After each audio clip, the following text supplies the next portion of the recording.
अब तक गांधी जी पढ़ाई कर रहे थे, लेकिन अब शुरू होने वाला था असली जीवन का पाठ। इस अध्याय में हम देखते हैं गांधी जी का जीवन में पहला सच्चा प्रवेश, संसार प्रवेश। जहां किताबों से निकले गांधी अब टकरा रहे थे हकीकत की दीवारों से। यह वही मोड़ था जहां से शुरू हुआ व्यवसाय, पारिवारिक जिम्मेदारियां, समाज और आत्मसंघर्ष का असली खेल। जानिए इस अध्याय में कैसे गांधी जी ने रखा अपने आदर्शों को हकीकत में जीने का पहला कदम और शुरू हुई साधारण से असाधारण बनने की यात्रा। अध्याय 27, संसार प्रवेश। बड़े भाई ने मुझ पर बड़ी बड़ी आशाएं बांध रखी थीं। उनको पैसे का, कीर्ति का और पद का लोभ बहुत था। उनका दिल बादशाही था। उदारता उन्हें फिजूल खर्ची की हद तक ले जाती थी। इस कारण और अपने भोले स्वभाव के कारण उन्हें मित्रता करने में देर न लगती थी। इस मित्र मंडली की मदद से वे मेरे लिए मुकदमे लाने वाले थे।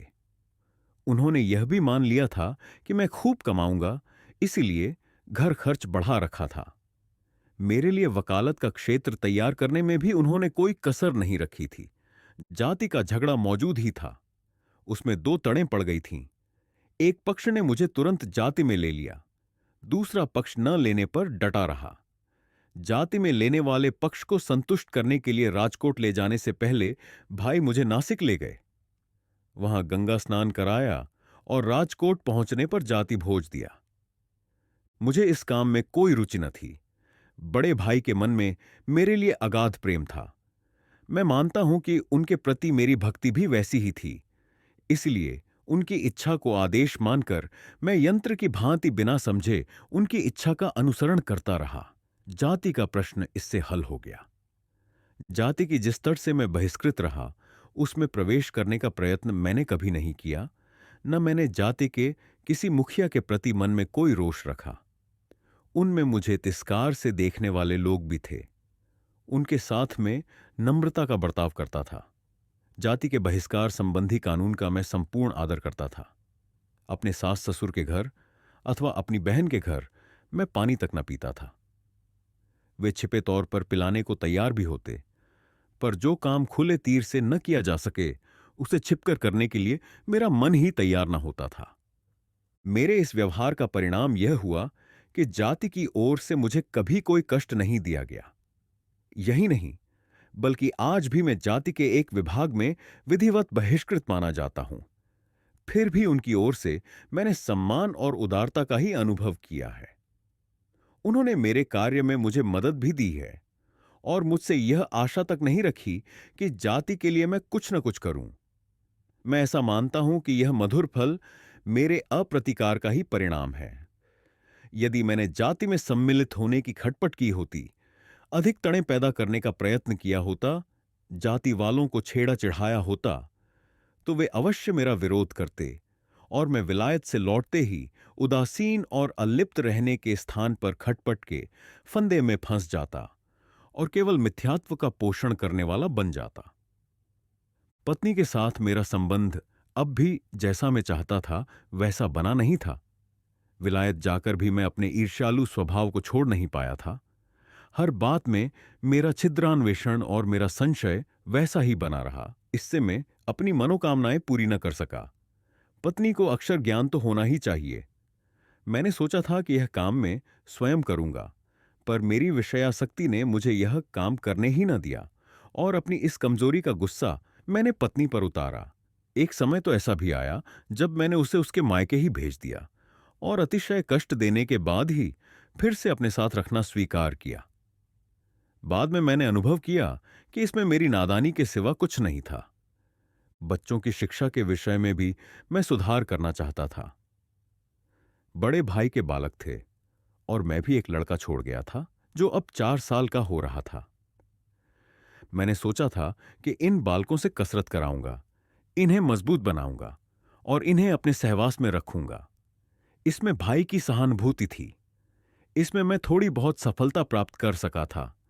बच्चों का साथ मुझे बहुत रुचा और उनसे हंसी मजाक करने की मेरी आदत अब तक बनी हुई है। तभी से मेरा यह विचार बना है कि मैं बच्चों के शिक्षक का काम अच्छी तरह कर सकता हूं। खाने पीने में भी सुधार करने की आवश्यकता स्पष्ट थी। घर में चाय कॉफी को जगह मिल चुकी थी।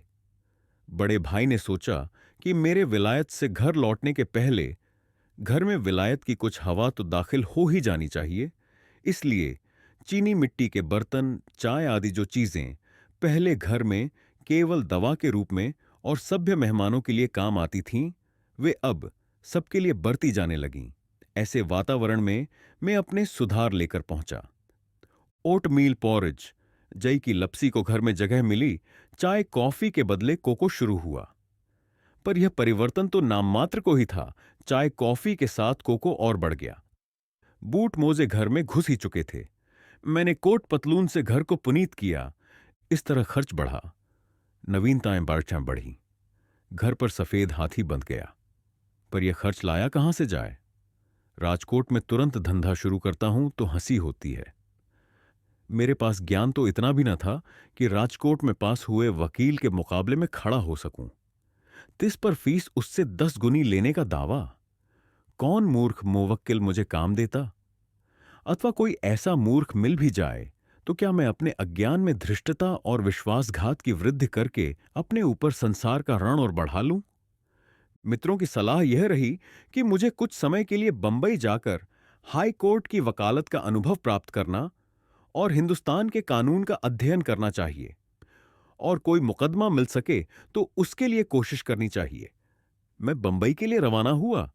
वहां घर बसाया, रसोइयां रखा। रसोइयां मेरे जैसा ही था, ब्राह्मण था। मैंने उसे नौकर की तरह कभी रखा ही नहीं। यह ब्राह्मण नहाता था पर घोता नहीं था। उसकी धोती मैली, जनेऊ मैला। शाख के अभ्यास से उसे कोई सरोकार नहीं। लेकिन अधिक अच्छा रसोइयां कहां से लाता? क्यों रविशंकर? उसका नाम रविशंकर था। तुम रसोई बनाना तो जानते नहीं, पर संध्या आदि का क्या हाल है? क्या बताऊं भाई साहब, हल मेरा संध्या तर्पण है और कुदाल खटक्रम है। अपने राम तो ऐसे ही बामहन हैं।